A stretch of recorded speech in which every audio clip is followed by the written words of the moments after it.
What's up, everybody, and welcome back to the vlog. I'm really trying not to do a Peter McKinnon impersonation with the what's up, everybody, but I haven't figured out how to start this vlog, and what's up, everybody is just something that I normally say. So let's jump right into it. Since this is a vlog about starting a vlog or the journey of starting a vlog, I figured it was a must to talk about the equipment. Now, before we really dive into the equipment, talk about a couple other things really quick. My eyes are probably going to be bouncing all over the place. You see, I have a tendency of rambling when I don't have bullet points to talk to. So I've got a computer right below that camera that has my bullet points on it. I'm also constantly looking to the right of the camera, my right, your left. There's a screen where I could see the framing of it. And since I'm not 100% confident with how the framing is, I'm constantly looking over there. One other note is this lighting. I'm not a fan of this particular lighting. See, I've got a ring light over here that was supposed to be right here around the camera, hence it being a ring light, but it was giving a bad reflection in that window there. So I had to decide, do I want the ring light there or do I want to see out the window? And I chose that I wanted to see out the window because that way you get to see our balcony fire escape. So I moved the ring light off to the side. That put a really harsh light and it fell off really bad over here. You could see said shadows over here. That was driving me nuts. So I put another little LED panel right here to try to even the light out.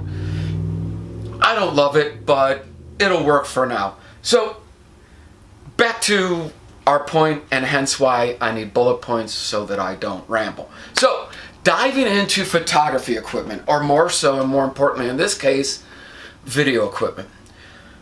Being a still photographer for the last 10 years meant I bought all of my equipment for one purpose in mind. I needed it to make the best still photos that it could. I never considered the video aspect of it. Yes, every camera that I have has video capabilities. Didn't want to mix my still photography equipment with my video equipment just in case something happened and I need to be able to do the jobs that I need to be able to do. So since I was starting video and learning video, I also didn't want to spend any money because I didn't know if I was going to be any good at this or if I was even going to like it. So that required me to take a very hard, in-depth look at the equipment that I had laying around and figure out what would work for what I needed to do in video and what I needed to spend some money on. So we'll dive into the equipment. The very first videos of this vlog were filmed on a Sony A7. Not an A7R II, not an R3, not even an R, not an S, not any of those models. It was filmed on the original Sony A7 that came out back in like 2011, 2012. That camera was amazing. I bought that camera a few years ago to use as a travel camera. It's smaller than a DSLR and it allowed me to pack it into a bag when we went traveling. I put an adapter on it and I was able to use all my Canon glass on it. It worked great. I have some amazing photos from that camera. But when I started using it for video, its shortcomings really came to light really quick. It did not focus fast for what I needed it to do. When I would pick it up and put it in front of my face to vlog, I would miss focus all the time. I have hours and hours of great content, well, I think it's great content, that my face is out of focus. So I needed to figure out what to do with that camera. And do I keep it or do I sell it?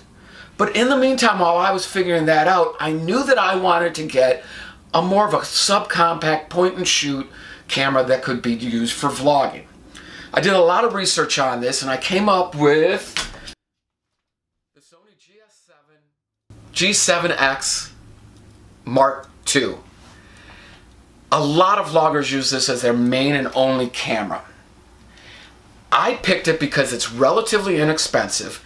It's got a flip out screen which allows me to look into it and see my framing since I'm still trying to figure out framing and everything like that.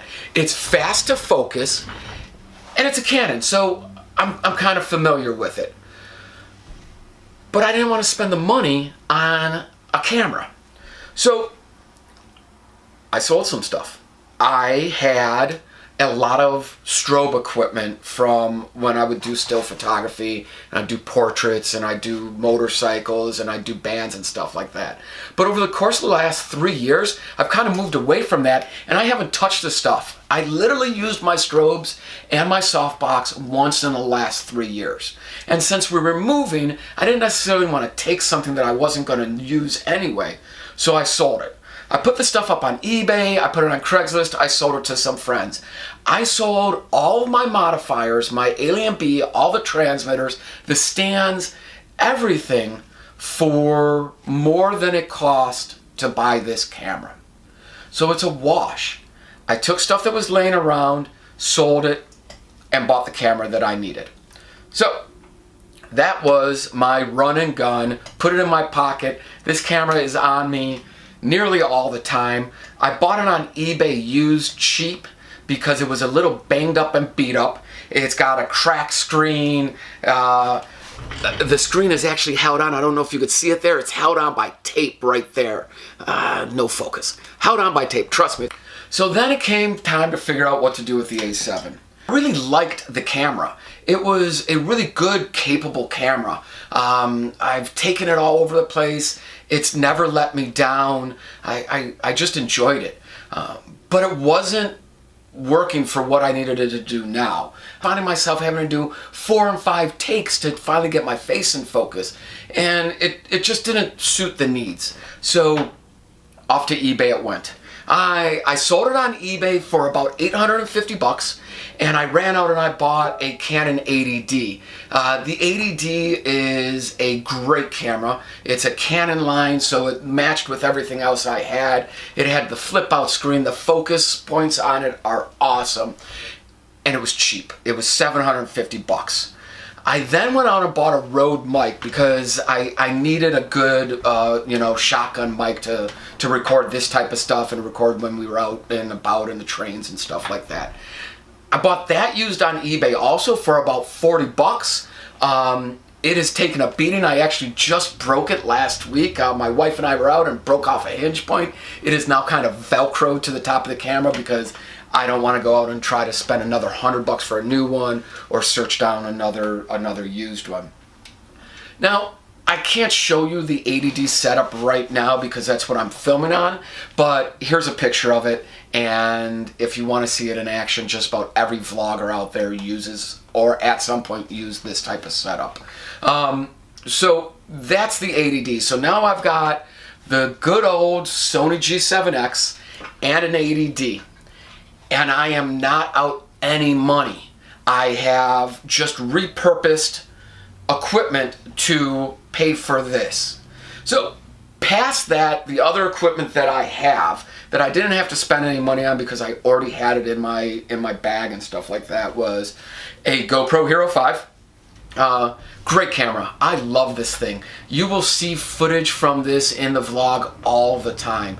It's compact. The new battery life is great. I love that it's got a touch screen on the back now. You don't have to put an attachment panel on it and stuff like that. But funny story with this is that I got this on accident. I had a Hero 4 and we were on our way to Cuba and I had all of my accessories packed and this was going to be one of the very first vlogging type episodes I did. And as we were leaving the house, we were waiting for our Uber and we forgot something in the house. So I ran back in the house and I set down my Hero 4 on the coffee table. Got back in the Uber, off to JFK we go. Halfway there I realized, oh shit, I don't have the GoPro. So we're at JFK, we're eating some lunch. I run to one of those Best Buy vending machines and I buy this. The whole purpose of this was just to get me through the trip. I bought 2 batteries with it at the same time. I was going to return everything when I got home because I already had the Hero 4. I liked this thing so much that as soon as I got home, I sold my Hero 4 and all of the accessories I had and paid off the credit card I used to buy this. Now, that didn't have all the accessories because they're different, but I found out that I really didn't need the accessories. The other thing I have is a gimbal. Okay, it's not a very expensive gimbal. It's not a very fancy gimbal. It's a Zhiyun gimbal. It was $99 on Amazon. I've had it for a little while. It's a very important tool for me because I have very shaky hands, and anytime I want to do anything cinematic, I really like to stabilize the image. This gimbal will work with my cell phone, and it'll work with the GoPro by flipping it around and wedging it in there, and it balances. If you watch the snow video, there's a lot of gimbal shots in that with a GoPro on that gimbal. One of the other major tools that I use all the time is my iPhone, okay? This is a great video camera. It's also always on me. So I've always got it, and it's real quick and easy to use. I can pull it up and film a quick segment with it. I can do it when I'm running. It's also not as obtrusive as walking through the city with a full vlogging rig. I could sit there and walk through the city like this, and people think that I'm just kind of FaceTiming and stuff. You don't have to go out and buy all this brand new equipment to be able to start vlogging or video diarying your life. I didn't want to spend any money, and I didn't spend any money. I actually ended up with a little bit extra in my pocket. Very little bit, but a little bit extra. The most important thing is that I've got the equipment that I'm comfortable with and I know how to use. So, I don't know where to go from there. Hang on, let me look at the notes. I think I'll just wrap this up here. We've covered the gear. I'll link to some of the gear that I have below. If you've got any questions about my gear, please hit me up. If you like this video, please subscribe below. If you didn't like the video, I would recommend searching YouTube and trying to find a video somewhere that you can relate to that helps you get started also. Thanks for following along as this journey continues. I hope that the production value improves as we go along, and I look forward to talking to you again soon. Bye.